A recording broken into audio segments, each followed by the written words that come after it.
Mark, a talented software engineer, sat in his brightly lit cubicle, the glow of his monitor reflecting in his tired eyes. Headphones on, he felt the familiar pang of loneliness wash over him. He was surrounded by colleagues, yet utterly alone. His story, though unique in its details, echoes a silent epidemic sweeping across American workplaces, the pervasive feeling of loneliness. Mark, like many others, craved genuine connection, a sense of belonging that transcended the transactional nature of work. He yearned for the days when colleagues lingered after meetings, sharing stories and laughter. But the demands of modern work life, the pressure to constantly produce, had eroded these simple joys. The silence in Mark's cubicle was deafening, a symbol of the emotional distance that had crept into his work life. He knew he wasn't alone in this experience, this quiet desperation, and it fueled his desire for change, for a workplace where human connection wasn't an afterthought but a priority. The rise of remote work, while offering flexibility, has unintentionally exacerbated feelings of isolation. Physical separation from colleagues can lead to a decline in casual interactions, those vital water cooler moments that foster camaraderie. The absence of these informal exchanges can leave workers feeling like ships passing in the night, their paths crossing only for essential tasks. Moreover, the always-on culture of many workplaces has blurred the boundaries between personal and professional lives.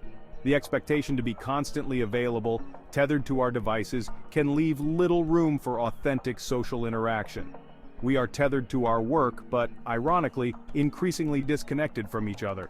The competitive nature of many work environments further exacerbates loneliness. The pressure to succeed, to climb the corporate ladder, can foster a sense of rivalry rather than collaboration. We are conditioned to see each other as competition, not colleagues, creating a breeding ground for isolation and distrust. There is hope. Companies are beginning to recognize the detrimental impact of loneliness on employee well-being and productivity. Initiatives focused on fostering connection are gaining traction, aiming to bridge the emotional distance in our workplaces.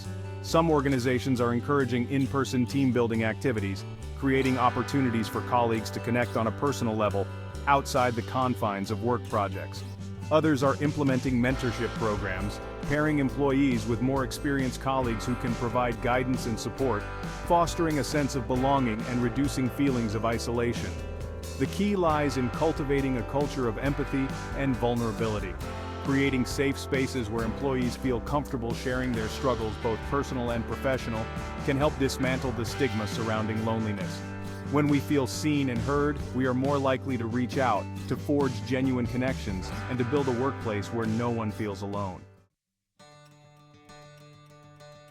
The journey towards combating workplace loneliness requires a collective effort. It demands a conscious shift from prioritizing productivity at all costs to prioritizing human connection.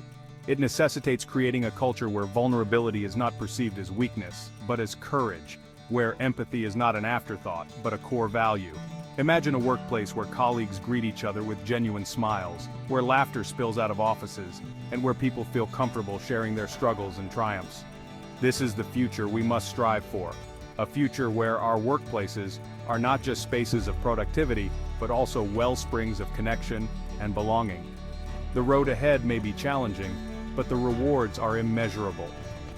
By fostering genuine human connection in our workplaces, we can unlock the potential for greater innovation, collaboration, and well-being, creating a brighter future for ourselves and generations to come.